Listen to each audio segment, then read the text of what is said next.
لانے تک مٹیریلائز کرنے میں مجھے ریسورس اس سے لازمی لگے گا. یہ بات بتائیے گا کہ ہماری جو نوجوان نسل ہے، جو آپ کی نوجوان نسل ہے، یہ ہم پہ الزام آتا ہے کہ ہم آپ لوگوں کی اس طرح تربیت سازی نہیں کر پا رہے یا نہیں کر سکے کہ آپ سماجیات کے اور اس کے علاوہ معاشیات کے اور سیاسیات، دیکھیں 3 باتیں کی ہیں، سماجیات، معاشیات اور سیاسیات، ان تینوں میں ہم عام پڑھے لکھے نوجوان کو قومی ادارے میں لانے سے قاصر ہیں.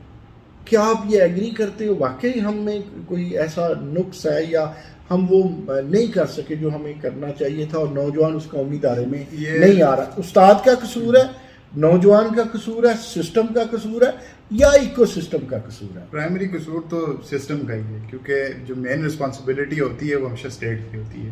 اتنا آرگنائزیشن کسی ایک بندے کے پاس ہوتی نہیں، نہ اتنے ریسورس ہوتے جتنے کسی بھی اسٹیٹ کے پاس ہوں گے. تو آپ یہ کبھی نہیں کہہ سکتے کہ کسی ایک بندے کی ذمہ داری ہے یا کسی ایک استاد کی ذمہ داری ہے یا کسی ایک ادارے کی ذمہ داری ہے، کیونکہ وہ کبھی اتنا ریسورس لا نہیں سکتا جتنا اسٹیٹ.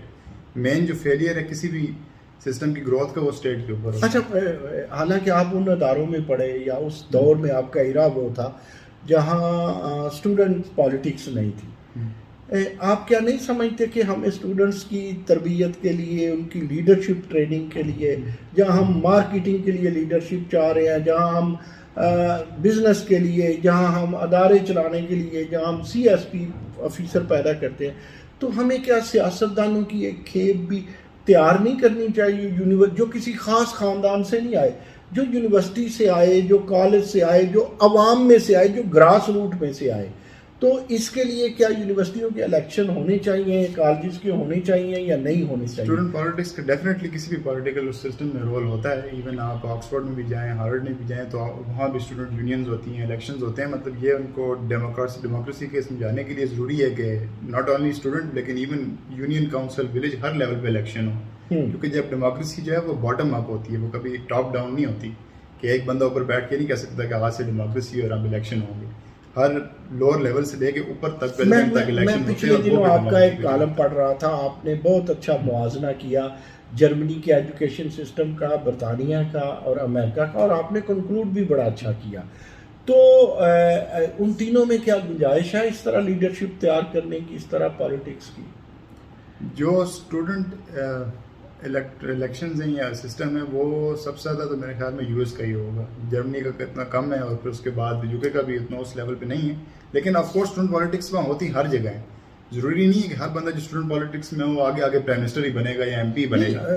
لیکن آپ کو جو لیڈرشپ سوسائٹی میں ایک کلچر ہوتا ہے ڈیموکریسی کا، وہ پریویلنٹ کرتا ہے. دیکھیے رغیب، ایک بات کو ہم سب سمجھیں، ہمارے ناظرین بھی سمجھیں، نوجوان بھی سمجھے. جب ہم کہتے ہیں نا کہ we have to create the leadership, اس کا قطعی مطلب یہ نہیں ہے کہ ہمیں وزیر اعظم بنانا ہے یا وزیر بنانا ہے. ہمیں تو ہر چیز میں لیڈرشپ چاہیے نا، ہر چیز میں ڈیموکریسی چاہیے. تو اس سلسلے میں آپ کو خیال میں کیا کرنا چاہیے ہمیں؟ What should we do? اس کے لیے تو وہی پھر اگین بات ہے کہ باٹم ڈاؤن اپروچ ہوگی، باٹم اپ اپروچ جب ہوگی ساری، تو تب یہ ڈیموکریسی کا کلچر جو اس وقت لیڈرشپ ہے پاکستان کی پولیٹیکلی، جو آپ کو وزراء نظر آ رہے ہیں، جو لیڈر نظر آ رہے ہیں، نوجوان لیڈر جو آپ سے بڑے ہیں، پہلے کی پیدائش ہے، ان کو چھوڑے، جو آپ سے کوئی 10 سال سینئر ہے یا 5 سال سینئر ہے، آپ ان کے بیانات بھی سنتے ہیں، انہیں بھی سنتے ہیں ٹی وی پہ، سوشل میڈیا پہ، آپ سیٹسفائیڈ ہیں ایز اے نوجوان؟ وہی ایشو ہے کہ اگین پولیٹیکل لیڈرشپ ساری یا تو ہیریڈیٹری چل رہی ہے یا پھر سلیکٹڈ بیسس پہ چل رہی ہے. پارٹیز کے لیڈرز خود اپوائنٹ کرتے ہیں لوور لیول پہ، دین کے لوور لیول پہ الیکٹ ہو کے وہ آئیں. تو جب تک آپ کو basically union council, village, district level پہ الیکٹورل سسٹم نہیں ہوگا جس طرح باقی دنیا میں ہوتا ہے، جس طرح میئر الیکٹ ہوتے ہیں ہر شہر کے، جس طرح وہ بجٹ پاس کرتے ہیں، ایک ڈیموکریسی کا پورا کلچر یونین کاؤنسل سے لے کے شہر تک چلتا ہے، صوبے تک چلتا ہے. دیکھیے مجھے یہ بتائیے، ہمارا اسٹوڈنٹ، آپ جیسے بچے جب باہر جاتے ہیں، امریکہ میں بڑے سکسیزفل، کوئی او لیول میں، کوئی اے لیول میں ریکارڈ بنتے ہیں، یہاں جب وہ پاکستان میں ہوتے ہیں، ہماری یونیورسٹیوں میں ہوتے ہیں، تو اس طرح وہ نہ تو کوئی ایسی ان کی ریسرچ سامنے آتی ہے جو اپلائیڈ فارم میں ہو، نہ کوئی اور ہوتے ہیں، باہر جا کے بہت پرفارم کرتے ہیں، جسے اب ہم نے برین ڈرین کہنا شروع کر دیا. ہم چاہتے ہیں کہ برین ڈرین نہ ہو بلکہ برین ڈرین کی بجائے ریٹین ہو. تو کیا فرق ہے؟ ایکو سسٹم کا فرق ہے، یہاں نوجوان کو اس طرح کام نہیں کرنے دیا جاتا، کیا مجھے نہیں سمجھ آتی. اگر آپ ریسرچ کی بات کریں اسپیسیفکلی تو اوور آل ہمارے بچے باہر زیادہ سکسیسفل ہیں، یہاں پاکستان وہ میرا کہنا ہمارے اسٹیٹ لیول کا ایشو ہے کہ جو سسٹم انہوں نے کریٹ کیا ہے اس میں ایک تو کوئی دو چیزیں بتائیں کہ یہ نہ ہو. ایک تو بیوروکریٹک پروسیس بہت زیادہ ہیں کسی بھی چیز میں. آپ پیٹرول پمپ سے کھولنے سے لے کے بیکری تک جائیں تو 22 ایک لائسنس چاہیے ہوتے ہیں اور اس میں بہت ایشوز ہوتے ہیں. دوسرا ایکسیس ٹو فائنانس. آپ کا مطلب ہے کہ اس طرح سسٹم فیسیلیٹیٹ نہیں کرتا اینٹی بزنس ہے، مطلب یہ رکاوٹوں کی دوڑ ہے. سسٹم اٹسیلف جو ہے وہ اینٹی بزنس ہے، اور اس کے علاوہ سسٹم اینٹی بزنس ہے. جی سسٹم ڈیزائنڈ اس طرح ہے کہ اس کی کوشش ہوتی ہے کہ اور مشکل سے نہیں رحیم، میں پھر پوچھوں گا آر یو شیور ہمارا سسٹم اینٹی بزنس ہے؟ جی وہ 100% اس میں کوئی ڈاؤٹ نہیں ہے کہ وہ ایک مطلب اس کا کوئی اتنا انکریجنگ انوائرمنٹ نہیں ہے. As of doing business rank میں بھی ہم سب سے لوئسٹ کنٹریز میں سے ایک. کہیں ہمارا جو سسٹم ہے وہ اینٹی ریسرچ بھی تو نہیں ہے؟ اس میں بھی اگین کوئی فیسیلیٹیشن تو نہیں ہے ریسرچ کی ایز سچ کہ آپ اس کو انکریج کریں. اگر آپ انکریج نہیں کر رہے چیز کو تو وہ اگین اس کی پریولنس بھی نہیں ہوگی سوسائٹی میں. ریسرچ کے لیے آپ کو سپورٹ کرنا پڑتا ہے، گرانٹس دینے پڑتے ہیں، آپ کو باہر کی نالج ایک تو انٹریکشن بھی بڑھانا پڑتا ہے. چھوٹے دو آخری سوال، آپ کو لگتا ہے ڈالر نیچے جائے گا؟ بزنس پہ آپ کی نظر ہوتی ہے؟ وہ آج شارٹ ٹرم میں تو ہے کہ ابھی شاید کنٹرول ہو جائے، لیکن لانگ رن میں آپ کا یہ اور آپ کی لانگ رن میں ہمیشہ ڈالر اوپر جاتا ہے. وہ پاکستان کی ہسٹری ہے. شارٹ ٹرم میں بے شک تھوڑا بہت اوپر نیچے ہوتا ہے. 10 to 15% کی ویریشن ہسٹوریکلی رہتی ہے. آپ کو نہیں لگتا یہ 200 تک ڈالر چلا جائے گا؟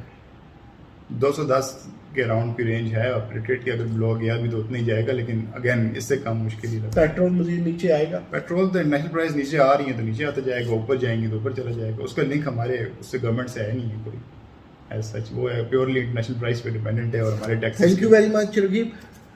دوستوں آپ نے سنا، یہ ہمارا سلسلہ جاری رہے گا. یہ ایک تعارفی پروگرام تھا رغیب کے ساتھ. یہ ہمارا فیوچر ہے، یہ ہماری ایجوکیشن ہے، یہ ہماری آؤٹ پٹ ہے. انہوں نے آگے جا کر کے ملک کی بات سنبھالنی ہے. ہمیں ان کو سننا پڑے گا، ہمیں ان کو سمجھنا پڑے گا. ان کے ساتھ کوآرڈینیشن، آرگنائزیشن اور ایک ریگولر بیسس پہ آپس میں کوئی نہ کوئی چیز ایسی بنانی پڑے گی کہ جو ملک و ملت کے لیے فروٹفل ہو. پھر ملیں گے نئی باتوں کے ساتھ، نئے پروگرام کے ساتھ. Thank you very much.